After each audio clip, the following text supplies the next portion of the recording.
Good morning, everyone.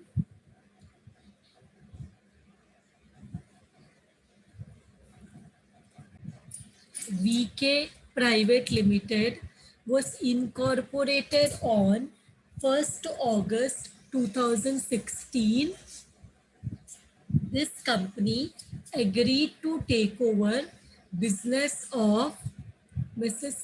J. Vijay and Company as a going concern. तो VK private limited कब register हुआ, कब incorporate हुआ, कब इनकॉर्पोरेट हुआ? 1 अगस्त 2016। 1 अगस्त 2016 को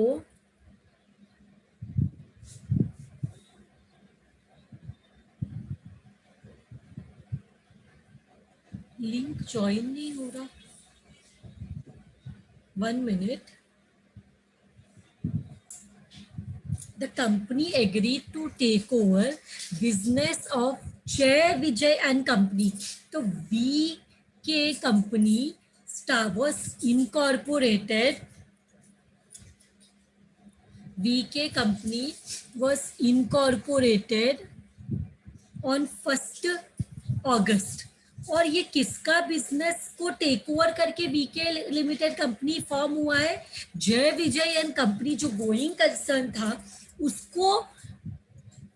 उसको कन्वर्ट किया गया है वीके प्राइवेट लिमिटेड में। मतलब क्या था? मिसेस जय विजय एंड कंपनी ये फॉर्म को कन्वर्ट किया वीके प्राइवेट लिमिटेड में। Means form was converted into company and with effect from when, ये हमारे लिए ओपनिंग डेट इंपॉर्टेंट है, 1 अप्रैल 2016। 1 April 2016. The agreement also provided that vendors are entitled to 60% of profits or loss, if any, for period up to 1st August 2016. First बोलते हैं कि यहाँ पे जो सेलर्स हैं, वेंडर्स हैं, वेंडर मतलब कौन? जय विजय एंड कंपनी, जिन्होंने अपना बिजनेस वीके प्राइवेट लिमिटेड को सेल किया। जय विजय एंड कंपनी ने क्या किया? अपना बिजनेस वीके प्राइवेट लिमिटेड को सेल किया। तो जय विजय एंड कंपनी ने ये एग्रीमेंट में ये कंडीशन रखा है, they have put a condition that 60% of profit और लॉस, जो मतलब फर्स्ट अगस्त तक जो कि प्री पीरियड है, प्री पीरियड में जो भी प्रॉफिट होगा या लॉस होगा उसका 60% वेंडर को मिलना चाहिए ना। Who is the vendor? Vendor is the seller who has sold the business, जय विजय एंड कंपनी। तो जय विजय एंड कंपनी को प्री पीरियड 1 अगस्त मतलब जब तक इनकॉर्पोरेशन नहीं हुआ तब तक का पीरियड तो फर्म का है। तो वो फर्म के पीरियड में जो भी प्रॉफिट होगा या लॉस होगा उसका 60% हमें टू वेंडर लिखना है, और जो रिमेनिंग 40% है वो कैपिटल रिजर्व में जाएगा। मीन्स 60% प्रॉफिट वेंडर को देना है, बाकी का 40% profit will be, pre period के प्रॉफिट को क्या बोलते हैं? Capital reserve. प्री पीरियड के लॉस को क्या बोलते हैं? Goodwill. So the profit and loss account for 31st March, profit and loss account for 31st मार्च। तो ईयर एंड कितना है? What is the year and period? Year end period is 31st March 2017. 31st March 2017. So what is given? Trading profit and loss account is given. पर हमारे लिए ये जो chapter है यहाँ पे ट्रेडिंग अकाउंट इम्पोर्टेंट नहीं है, हमारे लिए इम्पोर्टेंट है profit and loss account. Because हम जो ये कन्वर्जन करते हैं हम प्रॉफिट एंड लॉस अकाउंट में करते हैं। तो यहाँ पे opening stock, material, wages, factory, sales, stock, these things are given. But हमारे लिए क्या इम्पोर्टेंट है? हमें चाहिए प्रॉफिट प्रायर टू इनकॉर्पोरेशन। मतलब इनकॉर्पोरेशन होने से पहले, रजिस्ट्रेशन होने से पहले फर्म कितना प्रॉफिट हुआ है कंपनी को वो देखना है, और आफ्टर इनकॉर्पोरेशन कितना प्रॉफिट हुआ है, पोस्ट पीरियड का प्रॉफिट और प्री पीरियड का प्रॉफिट। इसके लिए हमें तो प्रॉफिट एंड लॉस अकाउंट ही सिर्फ इम्पोर्टेंट है। तो हम लोग अभी डायरेक्टली रीड करेंगे प्रॉफिट एंड लॉस अकाउंट में क्या दिया है। salaries time ratio, rent time ratio, because these are fixed expenses. Fixed expenses are divided in the time ratio. Office expense time ratio, sales commission sales ratio, bad debts sales ratio, director fee, directors are in the company, so exclusively in the post period director fees will come in the post period. Depreciation time ratio, because depreciation fixed hota hai monthly yearly. तो to debenture interest, debenture interest तो सिर्फ company में debenture होता है, so this interest also will come in the post period. Interest to vendor, इसके लिए हमें ये मालूम होना चाहिए, ये एक स्पेशल आइटम है, इसके लिए हमें ये मालूम होना चाहिए कि जब सेलर ने, वेंडर ने बिजनेस सेल किया वीके लिमिटेड को, जब Jay Vijay and company who is the vendor sold his business to VK private limited, उसने परचेज कंसिडरेशन कौन से दिन पे किया, उसको एक्चुअली 1 अप्रैल को ही पे करना चाहिए। बिजनेस कब से परचेस हुआ है, 1 अप्रैल से। जय विजय एंड कंपनी का बिजनेस कब से परचेस हुआ है, 1 अप्रैल से। बट वीके लिमिटेड इनकॉर्पोरेट कभी हुआ, 1 अगस्त में। तो पीसी इनकॉर्पोरेट बिजनेस कंपनी में रजिस्टर्ड 1 अगस्त से हुआ, पर बिजनेस तो 1 अप्रैल से ही चल रहा है। तो यही दिन 1 अप्रैल को ही परचेज कंसिडरेशन पे करना चाहिए था, जब जय विजय लिमिटेड ने अपना कंपनी बेचा, सेल किया, तभी पीसी पे करना चाहिए था। But because VK private limited company ने लेट किया परचेज कंसिडरेशन पे करने के लिए, इसलिए परचेज कंसिडरेशन के ऊपर इंटरेस्ट चार्ज किया वेंडर ने। Vendor mean seller. सेलर ने क्या किया, सेलर ने इंटरेस्ट चार्ज किया ऑन पीसी। सेलर ने इंटरेस्ट चार्ज किया। इंटरेस्ट कब चार्ज होता है, you know, whenever there is a delay in payment, interest is charge. मतलब when you take a loan and you, जब तक आप लोन पे नहीं करते हो तब तक आपको एडिशनल इंटरेस्ट पे करना पड़ता है। तो पीसी अगर राइट टाइम पे होता, 1 अप्रैल जिस दिन बिजनेस परचेस हुआ उसी दिन पीसी पे करते, तो ये इंटरेस्ट ऑन वेंडर नहीं होता। नेट प्रॉफिट से हम हमारा आंसर क्रॉस चेक करेंगे, क्रॉस वेरीफाई करेंगे। ग्रॉस प्रॉफिट कुछ नहीं दिया तो सेल्स रेशो में डिवाइड करेंगे, and we have profit on sale of investment. Profit on sale of investment, तो ये इन्वेस्टमेंट को कौन से पीरियड में सेल किया है हमें वो मालूम होना चाहिए। अगर इन्वेस्टमेंट को प्री पीरियड में सेल किया तो उसमें आएगा ये profit on sale of investment. अगर इन्वेस्टमेंट को पोस्ट पीरियड में सेल किया तो वहां पे हम लोग लिखेंगे, let us see in the question ये क्या दिया हुआ है, profit on sale of investment. Next one, monthly sales for October to March was 150% of monthly sales from April to September। बोलते अक्टूबर से मार्च का जो मंथली सेल है वो 150% था as compared to April to September.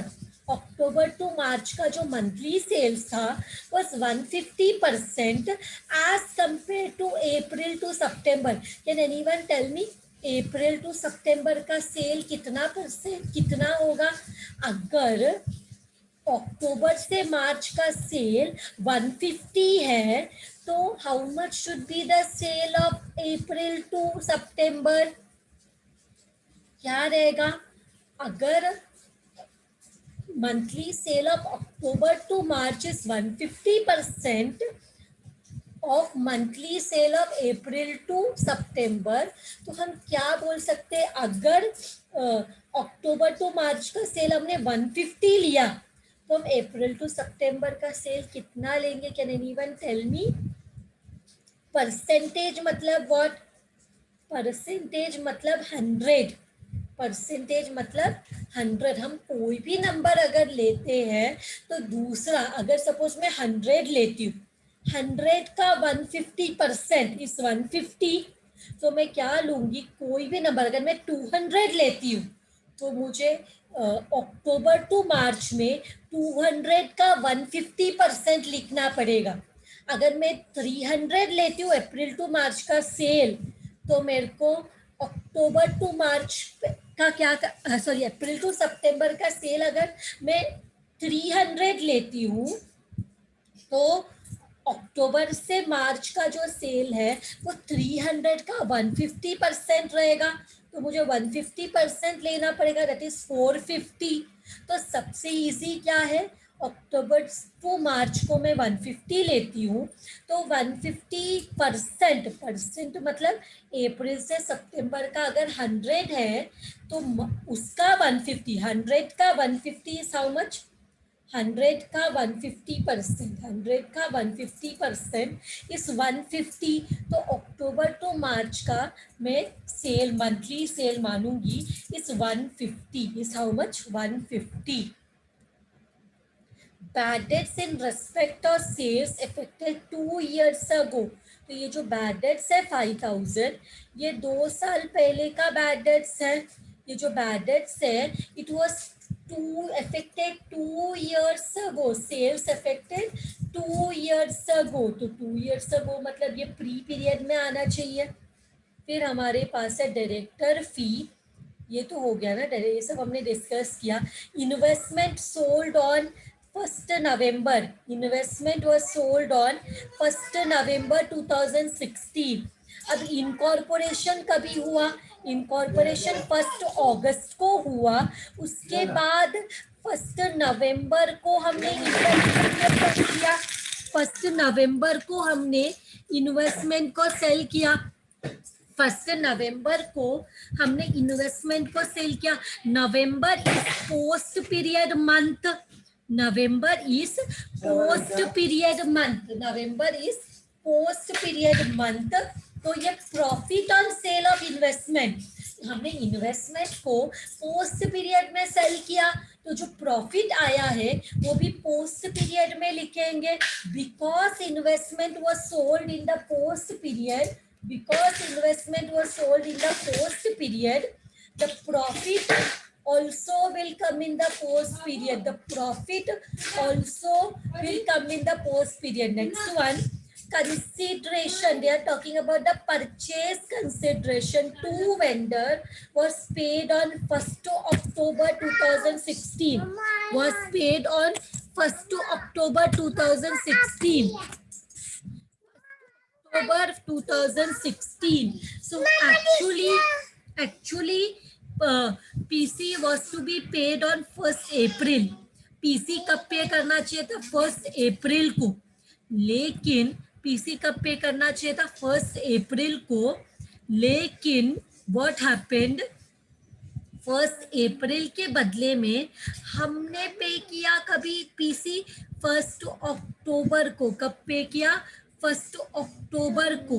तो इंटरेस्ट टू वेंडर ये 6000 ये लेट पीसी पे करने के लिए चार्ज हुआ है।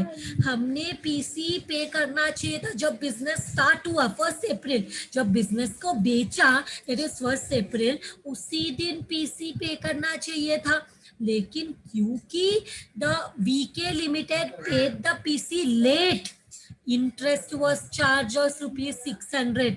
इंटरेस्ट को भी हमें प्री पीरियड और पोस्ट पीरियड में डिवाइड करना है। Next one, rent increased from ₹500 per month to 1000 per month effective from 1st October। मतलब 1st October से जो रेंट है वो पहले 500 था, बट 1st October से the rent become 1000 per month।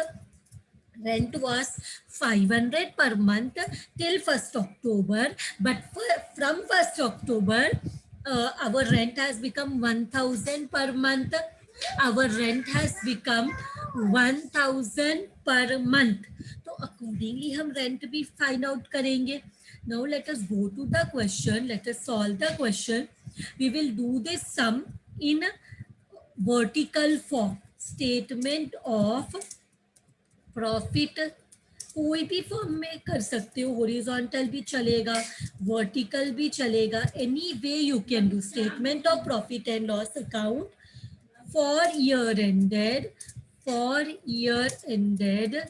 What is the year end? 31st March 2017. 2017. So what is the name of the company?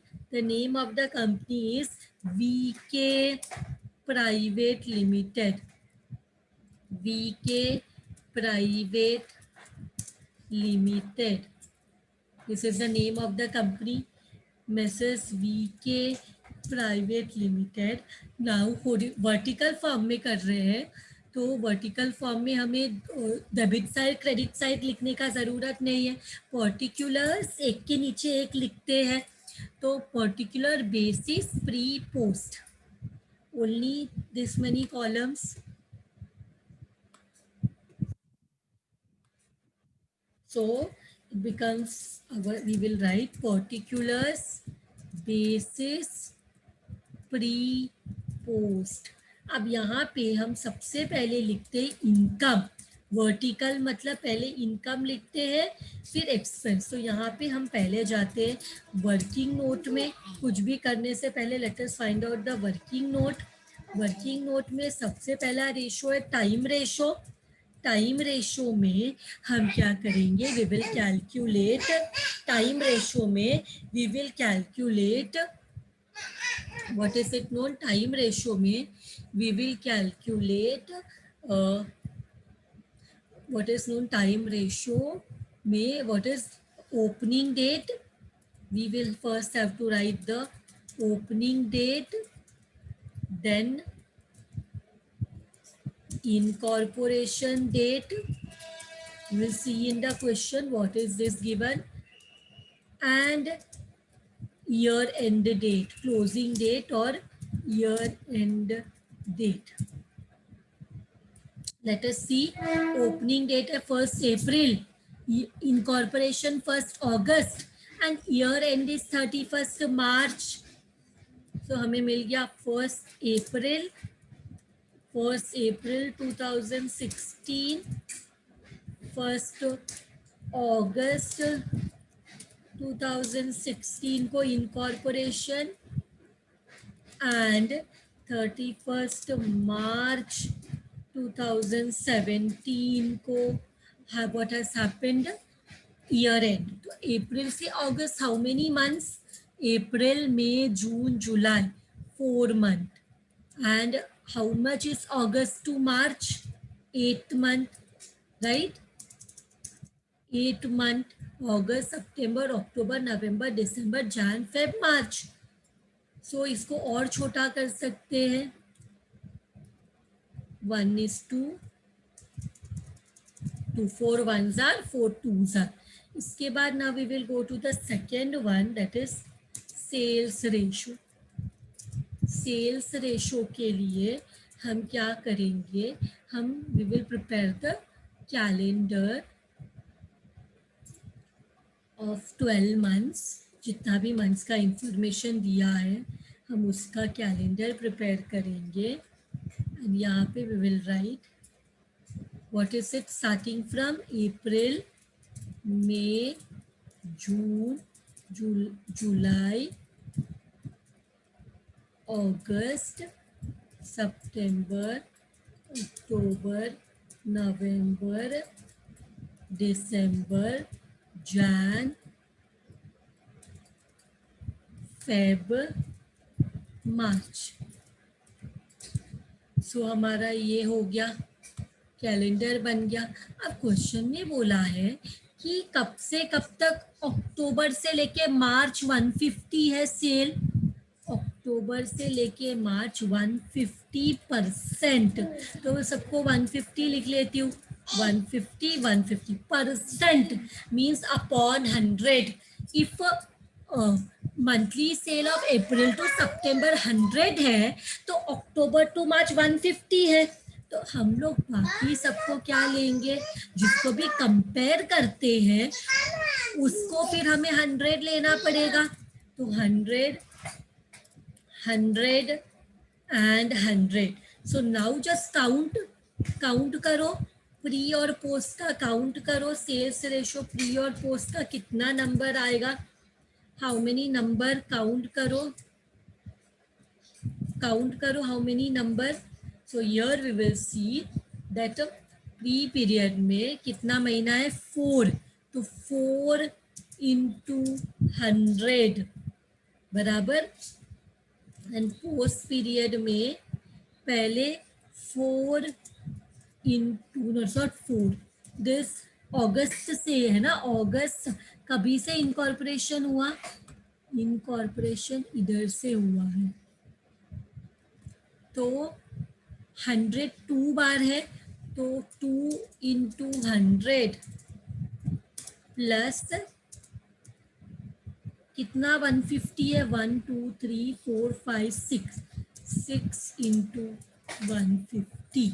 ये कितना होता है, this is 4 into 400 and 2 into 100 is 200 and 6 into 150 is how much, 6 into 150 is how much, 900 na.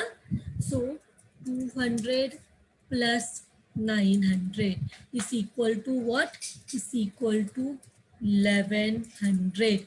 दो zero common है, तो हमारा ratio हो जाएगा 4:11. हमारा रेशो क्या हो जाएगा, 4:11. 4:11 हमारा सेल्स रेशो भी मिल गया हमें. अब यहाँ पे व्हाट वी विल, इनकम में सबसे पहले आता है ग्रॉस प्रॉफिट.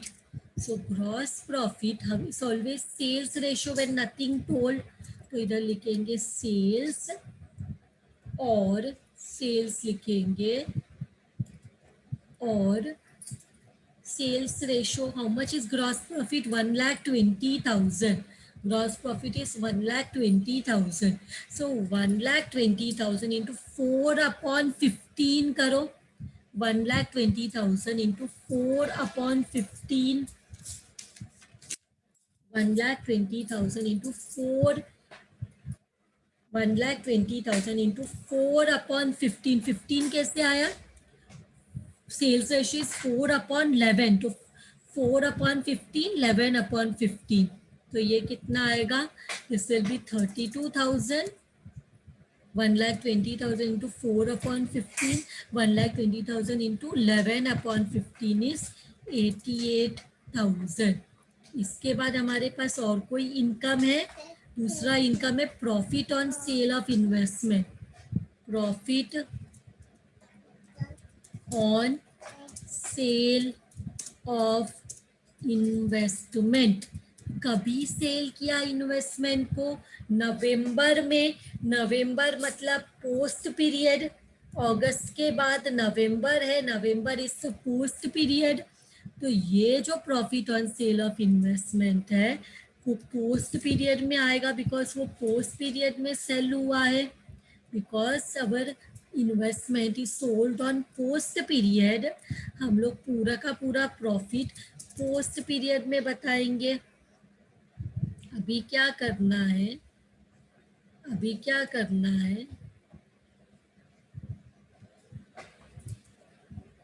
अभी हम लोग टोटल निकालेंगे.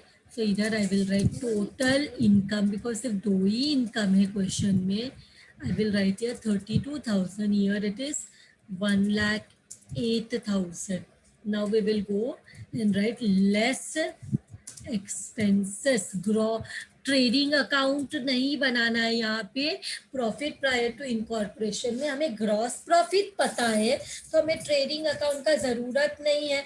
हमारे लिए ट्रेडिंग अकाउंट इम्पॉर्टेंट है, only to calculate gross profit, because नहीं तो this chapter is in this chapter we only concentrate on profit and loss account. So now other expenses में क्या है? अदर एक्सपेंसेस में हमारे पास सैलरी है। सैलरी के ऊपर कोई भी एडजस्टमेंट नहीं है, तो सैलरी हम लोग सेल्स रेशो में डिवाइड करेंगे। सैलरीज सॉरी सैलरी हमेशा टाइम रेशो में डिवाइड होता है, बिकॉज सैलरी इज फिक्स्ड। तो टाइम रेशो में सैलरी कितना है? 30,000। 30,000 इंटू 1:2 रेशो में डिवाइड करो। 30,000 1:2 रेशो में, तो 10,000 एंड 20,000 1:2 में डिवाइड किया तो। एंड रेंट के ऊपर एडजस्टमेंट है। रेंट के ऊपर there is adjustment. Rent was increased from 500 to 500 to 1000। So ये वर्किंग नोट 3 रहेगा। Working note 3। सो रेंट कितना है? रेंट का अमाउंट भी देख लेते हैं, 9,000। So we will go to the working note. Working note देखते हैं। Third working note, rent. Rent कितना है? Rent is 9,000 and with adjustment rent increased from ₹500 per month to ₹1,000 per month effective from 1 October. 1 अक्टूबर से rent ₹1,000 हुआ। तो यहाँ पे हमने कैलेंडर लिखा है, यहीं पे लिख लेते हैं रेंट का। लेकिन I will like to add one column here, so I will add one column. Insert left. So यहाँ पे ये तो सेल्स का था ऊपर वाला, first sales. This one is for rent, and for rent हमारा सेल्स कब 1,000 होने वाला है? हमारा रेंट कब से 1,000 रुपीज होने वाला है? From rent is going to be 1,000 from 1 October. अक्टूबर से रेंट 1,000 रुपीज पर मंथ होने वाला है। पहले हम लोग का 500 पर मंथ था, पर from 1 October rent is going to become 1,000। तो उससे पहले रेंट कितना था? 500। 500 से 1,000 हुआ रेंट। 500 से 1,000 हुआ, तो हमारा 4 महीने का रेंट है, प्री पीरियड का रेंट। तो प्री पीरियड का रेंट कितना हुआ? प्री पीरियड का रेंट हो जाएगा 500 इंटू, प्री पीरियड जुलाई तक है, 5, 1, 2, 3, 4। तो that will be our pre period rent. Pre period rent is 2,000। और पोस्ट पीरियड रेंट कितना होएगा फिर? पोस्ट पीरियड रेंट कितना होगा? Post period rent is 500 into August September October 3। 500 into 3 plus 1, 2, 3, 4, 5, 6। तो इट विल बी 1 मिनट, हाँ sorry 3 नहीं 2,500 into 2। तो 2 ही महीना है ना, अगस्त सितंबर। 2 ही महीना है, अगस्त एंड सितंबर। तो 2 ही महीना 500 दिया, फिर अक्टूबर से तो 1,000 देने लग गए। कितना महीना 1,000 दिया? अक्टूबर, नवंबर, दिसंबर, Jain, Feb, March, 6 months। So this will be how much? 7,000। This will be how much? 7,000। 500 into 2 plus 1,000 into 6। तो टैली करो, 2,000 and 7,000, टोटल रेंट इज 9,000। तो यहाँ पे लिखेंगे प्री पीरियड का रेंट 2,000, पोस्ट पीरियड का rent 7,000। Now move ahead, which is the next one? Office expense कुछ भी नहीं बोला है, 6,000। टाइम रेशो में डिवाइड करो। ऑफिस एक्सपेंसेस, ऑफिस एक्सपेंसेस इस टाइम रेशो। तो 6000 को टाइम रेशो में कितना आएगा, 1:2 रेशो में 6000 को 2000 and 4000. Then we have sales commission 15,000. Sales commission 15,000. Sales ratio. Sales commission 15,000. Sales commission will be sales ratio. So 15,000 into 4 divided by 15. 15,000 into 4 divided by 15. 15,000 into 11 divided by 15. So it is 4,000 and 11,000. फिर हमारे पास bad debts है 5,000. Bad debts is in respect of sales effected 2 years ago. तो bad debts 2 साल पहले का है, तो यहाँ पे लिखा bad debts. Bad debts question में दिया है इट इज प्री, कि 2 साल पहले का बैड डेट्स है. इसके बाद हमारे पास क्या है, बैड डेट्स के बाद directors fee 8,000. Directors are there in the company, so directors fees I will go here. Directors fee, director are there only in the company, so यहाँ पे लिखेंगे 8,000. और यहाँ पे ये कौन सा पीरियड है, post period. Now after director we have depreciation. Depreciation भी फिक्स्ड होता है, तो यहाँ पे लिखेंगे depreciation 18,000. Depreciation 18,000. So depreciation is always when nothing told. Time ratio, तो 18,000 को टाइम रेशो में डिवाइड करो, क्या आएगा 1:2 में. 18,000 will be 6,000 and 12,000. फिर after depreciation we have debenture interest 8,000. हमारे पास है डिबेंचर इंटरेस्ट 8,000. अब डिबेंचर तो सिर्फ कंपनी में रहता है, तो इसको हम बोलेंगे post period 8,000. And then after debenture interest we have interest to vendor 6,000. Interest to vendor 6,000. So यहाँ पे we will come interest to vendor 4th one. इसके लिए भी हमें अलग से निकालना पड़ेगा working note. Interest to vendor 6,000. Interest कब पे किया वेंडर को, वेंडर को इंटरेस्ट पे किया, आई मीन वेंडर को इंटरेस्ट और पीसी कंसिडरेशन वेंडर को पे किया 1 अक्टूबर को. पर कब एक्चुअली पे करना था, तुमने बिजनेस खरीदा, you are buying something from a person. आप दुकान में जाते कुछ खरीदते हो, आपने जब खरीदा आपको तभी उसका वैल्यू देना चाहिए. आप इतना लेट दे रहे हो तो आपके ऊपर इंटरेस्ट लगेगा. So what happened that on 1st April 2016 business was purchased, but consideration same day pay नहीं करके 1st October 2016 को पे किया है.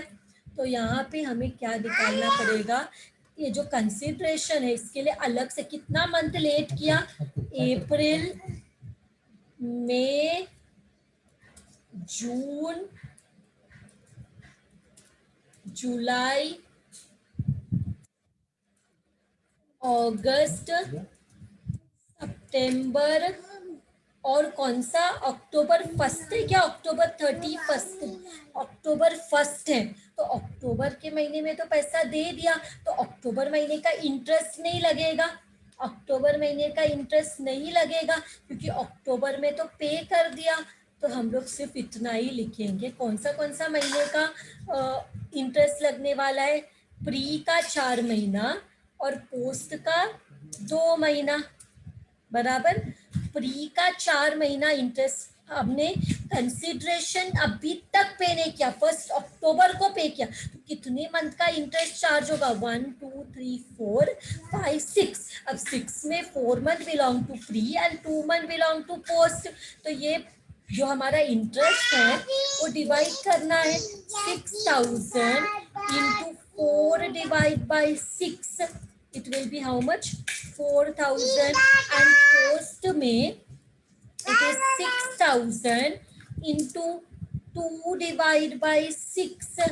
It will be 2,000. तो हमने ये हमने कर लिया. हमने दूसरा रेशो फाइंड आउट किया कि कितने महीने में पे, कितना महीना लेट पे किया. 6 महीना लेट पे किया, जिसमें से 4 मंथ प्री का है एंड 2 मंथ पोस्ट का है. तो 4:2 बिकम्स अ रेशो.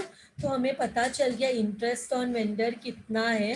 तो यहाँ पे हम लिखेंगे इंटरेस्ट टू वेंडर 4,000 एंड 2,000. इसके लिए हमने अलग वर्किंग नोट 5 बनाया. वर्किंग नोट कौन सा था जरा देखते हैं. वर्किंग नोट कौन सा है? 4. So it is working note 4. तो यहाँ पे लिखेंगे working note 4 and here we will write how much? 4,000 and here it is 2,000. Now which is the next one after this? It is net profit, जो कि हम क्रॉस चेक करेंगे whether हमारा answer इतना आ रहा है कि नहीं. So now what we will do, we will take the total expenses. तो take the total कितना आ रहा है. टोटल निकालो. 10,000 प्लस 2 प्लस 2 14, 18, 18 प्लस 5 23, 23 प्लस 6 29, 29 इस प्लस 4 इज 33,000. तो यहाँ लिखेंगे 33,000.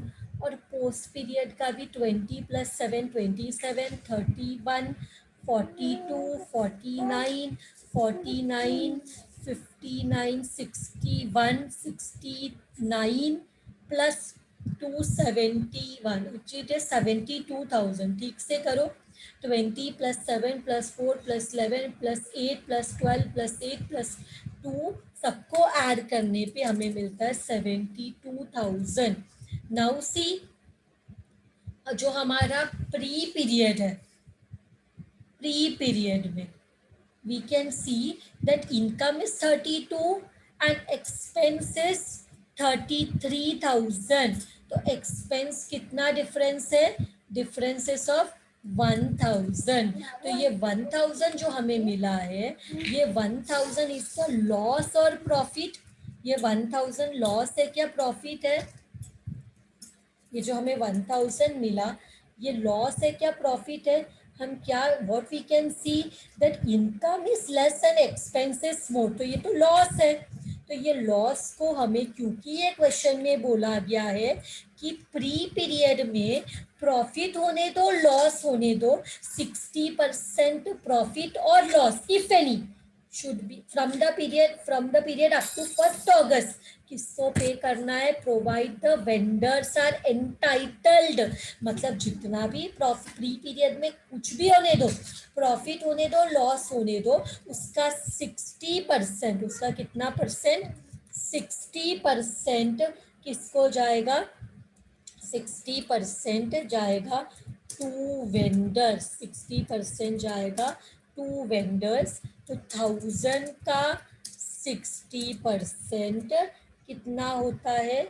600 का लॉस वेंडर लेगा. 600 का लॉस वेंडर को मिलेगा. और बाकी का लॉस, बाकी अगर प्रॉफिट होता तो भी देते. अब लॉस हुआ है, अगर तुमको प्रॉफिट चाहिए तो you will are entitled for losses also. तो लॉस कितना हुआ? 40%. लॉस कितना हुआ? 40%. तो वो 40% लॉस को हमने बोला गुडविल. अब सेम वे पोस्ट पीरियड का देखो, 1,08,000, 72,000, डिफरेंस इज 36,000. तो ये 36,000 जो डिफरेंस आया है, इसको हम क्या बोलेंगे? ये 36,000 को हम बोलेंगे, जो प्रॉफिट है उसको बोलेंगे. यहाँ पे एक मिनट है, एक चीज ध्यान में रखना है. यहाँ पे टू और बाई नहीं रहता वर्टिकल फॉर्मेट में. तो जो भी आएगा उसको बोलेंगे नेट प्रॉफिट. वर्टिकल में ना टू होता है ना बाई होता है. तो net profit is how much? 36,000 and हमारा लॉस है 1,000. तो ये 1,000 में 600 इज क्योंकि ऐसा एग्रीमेंट हमने ऐसा कॉन्ट्रैक्ट हमने साइन किया है वेंडर के साथ, सेलर के साथ, कि अप टू 1 अगस्त प्री पीरियड का जितना भी प्रॉफिट होगा या लॉस होगा उसका 60% वेंडर को मिलेगा। तो 60% वेंडर को दिया, तो बचा हुआ हमने गुडविल लिखा। Post period profit is 36,000, that is known as net profit. Post period में लॉस हुआ तो नेट लॉस। अभी क्वेश्चन देखो, क्वेश्चन में नेट प्रॉफिट है 35,000 और यहाँ पे 36,000 का प्रॉफिट है, 1,000 का लॉस है। 36,000 minus 1,000 is 35,000, means our answer is cross-checked, it is correct. With this we end this lecture. Thank you very much everyone.